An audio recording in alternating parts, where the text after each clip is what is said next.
Guys, so செலியாக்கு எப்படியாச்சும் இந்த book படிக்கிற ஆர்வத்தை மட்டும் வளர்த்து விட்டுறணும் அப்படின்னு சொல்லிட்டு ஒரு 7 to 8 மந்த்ஸ்லேருந்து இந்த ஃப்ளாஷ் கார்ட்ஸ் கட்டுறது, அதுக்கப்புறம் நிறைய ஃப்ளிப் புக்ஸ், அதுக்கப்புறம் இந்த interactive touch and feel good books அந்த மாதிரி இருக்கிறதுலாம் வந்து ஆன்லைனில் ஆர்டர் போட்டு செலியாக்கு வந்து காமிச்சிட்ருப்பேன். அவனுக்குமே வந்து புக்கு படிக்கிறதுல கொஞ்சம் இன்ட்ரெஸ்டடாக தான் இருப்பான்.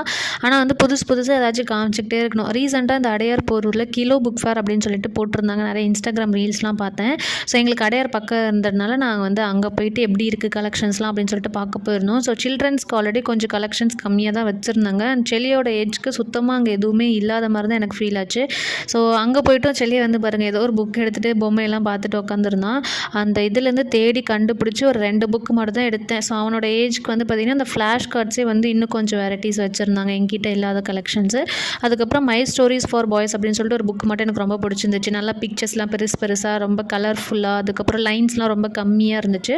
ஸோ இந்த மாதிரி புக்ஸ் தான் நான் வந்து தேடிட்டு இருந்தேன். ஸோ இந்த ஃப்ளாஷ் கார்ட்ஸும் அந்த புக்கு மட்டும் வாங்கிட்டு